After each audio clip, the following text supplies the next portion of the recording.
আসসালামু আলাইকুম everyone, welcome to Sonia craft 24।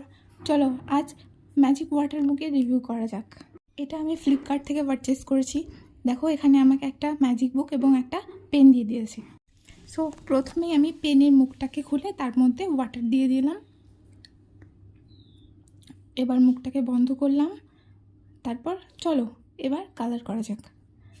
Wow, কি সুন্দর না? দেখছো মুহূর্তের মধ্যে কত সুন্দর একটা ছবি বেরিয়ে এলো।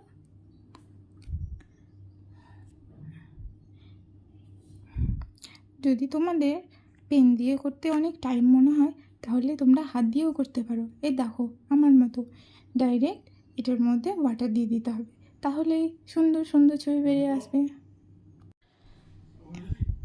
এটাকে কিছুক্ষণ রেখে দিলেই আবার আগের কালারে